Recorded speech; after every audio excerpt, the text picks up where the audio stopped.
I think I liked high school. It was a pretty good experience aside from, feeling like othered or outside. But so this journal is August 18, 2004. It says, so today was the second day of school and it sucked, as well as the first day. No one understands me. No one knows how it really feels to be me. I hate more things than I like. I hate my hands, fingers, nails, wrists, arms, back, butt, chest, belly button, legs, and my foot. I was raised on this ideology that, don't worry, you don't have a disability, you're good, which then made me feel like having a disability was potentially like bad. And so I, ran away from that identity.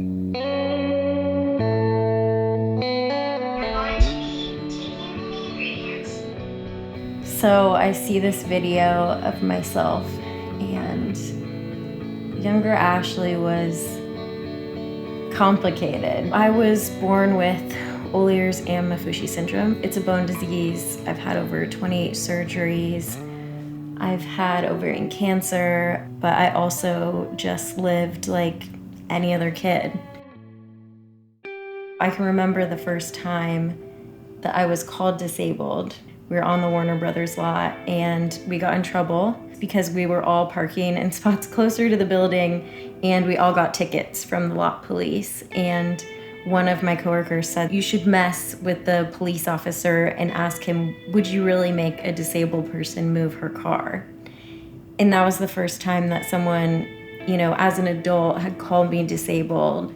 And I had this very weird visceral reaction where I was like in tears, and it really just made me realize how I feel about the word disability and how I have had this complex my whole life, and I have my own internalized ableism against my own community that I was born into. I had a really interesting conversation with my mom. She just wanted to make sure that I didn't hold myself back. She knew what culture thinks of disabilities, so when she had me, she was terrified and didn't want me to feel othered, and so she was like, nope, you don't have a disability, you can still do everything you can and be amazing. But what we have to realize is like you can have a disability and also be amazing.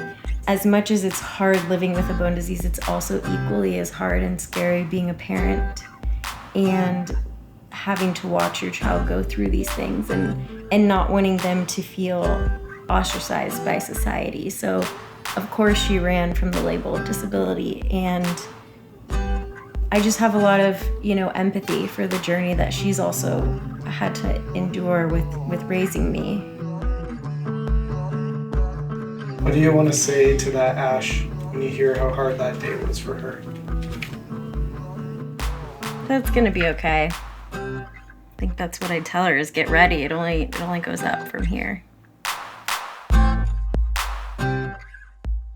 I've had an amazing career traveling the world with, Crazy Rich Asians, shooting that in Malaysia and Singapore, and working on America's Next Top Model, and going to Hong Kong and Bali. And it was years and years and years, over 10 years of, helping other people create and make work. And I'm finally in this phase of my career where I am developing content and writing films and TV shows. And it's really exciting because it's just really exciting. So I definitely hold myself up to a high standard, the same work ethic of good filmmaking and good work as anyone else who's making films. And I think that's how our content goes commercial. I think that's how the world will want to see our stories, because it's just incredible storytelling and incredible filmmaking. So I think because there's no representation of people with disabilities, that was a huge reason why I had so many issues identifying with it.